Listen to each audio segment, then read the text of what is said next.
No, I'm still eating those breads. The breads that are like a whole big, huge, thick piece of bread where they overcooked it until it's just so fun to eat. Yep, I'm still eating those pieces of bread. Really dried, cooked bread. It reminds me of all the times on this planet when people don't have a lot of money or much money. A lot of times on this planet when there's not much money, they learn pretty quickly that if they make their child's bread moist or easy to eat, they don't feel as full. They feel sad and like they're starving kids more. So when times are really bad and people are really poor, they have a tendency to do stuff like that. Cook the bread till it's like eating a whole meal because it's all hard to sit and eat each piece. And then put like a lot of flavor on each piece that they have to chew and chew and chew. And for some reason, when times are tough, the kids feel like they ate a really big, nice whole meal off of really overcooked bread. So you gotta really eat through the whole thing. And fun flavors. It was a fun trick, kind of like when times are hard, people realized also that you think that putting whatever you have into a stew is the smartest thing ever known. But really, a lot of people, when they're down and out, have learned over history or through history to make a specific kind of bean potato soup. Because beans are quick, easy, and usually pretty cheap. And potato may or may not be cheap when times are hard, but you don't need a lot of it to make the soup so full. They learned that a while back too. Then you put whatever else you can put in it. Because when you put the stew with whatever you got, it's filling, but like could be expensive to make the stew feel like something you'd want to eat until you're full.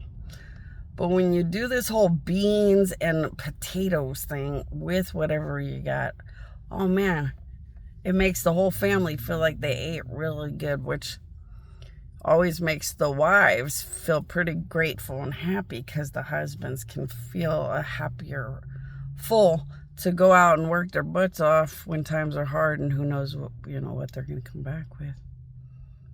Hard times are scary. I remember back in the Great Depression. So the government said, I hope your paycheck's cash, but like we're just taking off. And then everybody in the government was like, oh shit, our checks aren't cashing. Well, we're going to take off with whatever we got left and just learn how to live. Then 5 billion tons of people that just worked for the government in a billion capacities. Oh my gosh, our paychecks aren't real anymore. What the fuck are we going to do? And then it started avalanching like a big nightmare where all of a sudden there was just no money. It was so scary. And all the states and all the cities wanted to take off with whatever money they had.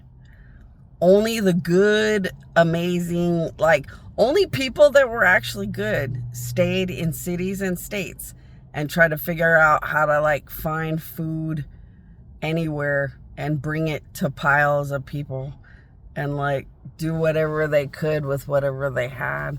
Everybody else took off. It was sad to see how many people in a whole country would just take off and run when everything's gonna collapse anyway. So they could at least have their house and their money or something and sit in a corner. What a bunch of fucks. But what's gonna happen with this collapse? The collapse is just right around the corner. They can't really lie that good anymore. That everything they have done that is so bad is just making everything so obvious. It's like they did nothing but very, very bad things in corners, and now it's all just flooding in and telling everybody the story about what happened. And it's like, what are you guys going to do? They don't know. They want that one world government because they just are murder happy and control happy and threatening happy. And, you know, they're just overloaded murder happy gross weirdos that want to take over the world or just murder constantly. And like, people aren't just going to succumb to this. I mean, maybe some will, but some won't. This is going to become quite a fight. The ultimate moment. The ultimate moment is when you have to fight against the ones that were good people but turned bad.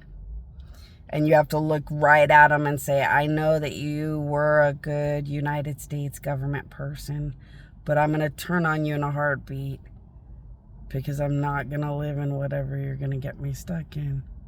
And I know that who I'm looking at is not who you used to be. You're just some pile of murder and whatever you have to say for the next death.